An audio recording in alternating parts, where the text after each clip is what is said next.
Hello, దీంట్లో మైసూర్ పాకును తయారు చేసుకుంటాను చూద్దాం. నేను వీడియోలోనే చూశాను కానీ ఆ వీడియోలో అంత సెట్ అవ్వలేదు. నేనే తయారు చేసి కొంచెం నా ప్రాసెస్ ఒకటి కనుక్కున్నాను. దాంట్లో చూద్దాం. దీనికి 2 కప్పుల పెద్ద గ్లాసులు ఉంటాయి మా ఇంట్లో. ఆ గ్లాసులో 2 షుగర్, 1 గ్లాసు వాటర్ తీసుకున్నాం. ఆ గ్లాసుతోనే 1 గ్లాసు నెయ్యి, 1 గ్లాసుడేమో నూనె తీసుకున్నాం. ఇది బాగా మరగాలి. రెండు ఒకేసారి, ఇది పాకం రావాలి, ఇది మరిగిపోవాలి, సరిపోతుంది. పాకం పెద్ద పాకం ఏమి అక్కర్లేదు. గులాబ్ జామున్ పోయి పెట్టుకుంటాం కదా, తీగ పాకం, అది వస్తే చాలు. అదిగోండి, అలా తీగ పాకం వస్తే చాలు. ఇంక పెద్ద పాకాలేం అక్కర్లే మైసూర్ పాకానికి. అప్పుడు ఉండలు లేకుండా, ఉండలు ఉన్నా ఏం కాదు, దాంట్లో కలిపేదాన్ని బట్టి ఉంటుంది. శనగపిండి వేసేసుకోవాలి. 1 గ్లాసు శనగపిండి, 1 గ్లాసు శనగపిండికి 2 గ్లాసులు పంచదార, 1 గ్లాసు నీళ్ళు, 1 గ్లాసు నెయ్యి, 1 గ్లాసుడేమో నూనె.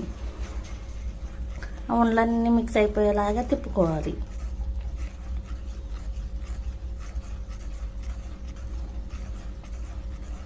తిప్పి అది ఇలా బబుల్స్ వచ్చాక అప్పుడు నూనె నెయ్యి పక్కన వేడెక్కుతూ ఉంటాయి కదా, అవి తీసేసి దీంట్లో పోసేయాలి చిన్నగా. అంటే ఒక గుంటగట్టు ఉంటుంది కదా, ఆ గుంటగట్టుతో పోస్తూ ఉంటే బబుల్స్ వస్తూ ఉంటాయి.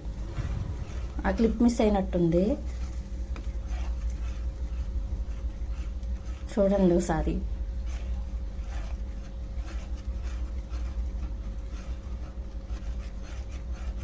ఉండలన్నీ మొత్తం పొయ్యేలా వేసుకోవాలి, పొయ్యేలా తిప్పుకోవాలి. అది నూనె అలా మరిగిపోవాలి.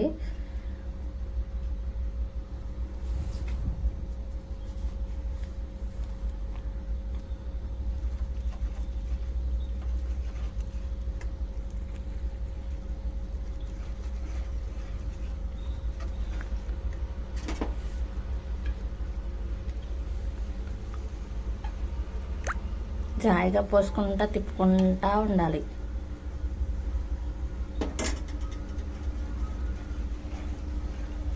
కొంచెం పెద్ద గిన్నె అయితే బెటర్, పొంగిపోతుంది కదా నూనె పోస్తే, అందుకని పెద్ద గిన్నె అయితే బెటర్.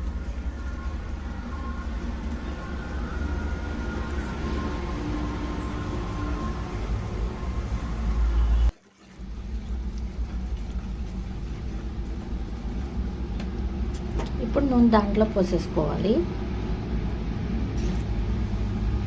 ఒక గుంటగట్టితో పోసుకుంటా ఉంటే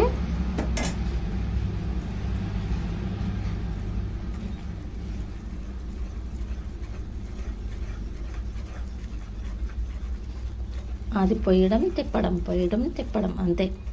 ఇంకా అంతకుమించి పెద్ద ప్రాసెస్ ఏం లేదు. నూనె నెయ్యి మాత్రం బాగా కాగాలి. అదే ప్లేస్లో అది మరుగుతూనే ఉండాలి పక్క పొయ్యి మీద. లాస్ట్లో ఒకేసారి అంతా పోసేసుకున్నాక బాగా తిప్పితే అది దాన్ని అబ్జర్వ్ చేసుకుంటుంది. అబ్జర్వ్ చేసుకున్న తర్వాత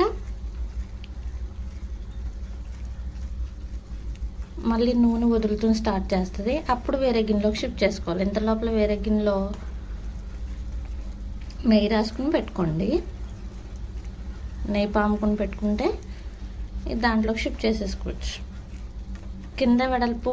కింద సన్నంగా పైన వెడల్పు ఉన్న గిన్నెలు తీసుకుంటే రాదు షేపు.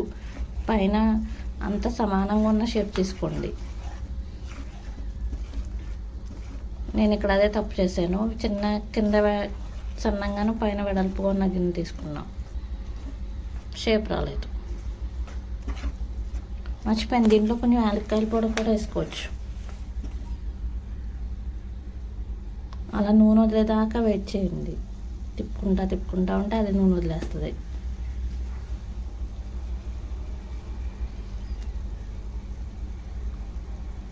ఇప్పుడు దీన్ని తీసుకెళ్ళి వేరే గిన్నెలో షిఫ్ట్ చేసేయండి. నొక్కకండి, కట్ చేసుకోండి వేడిగా, కొంచెం గోరెచ్చగా ఉన్నప్పుడు సరిపోతుంది.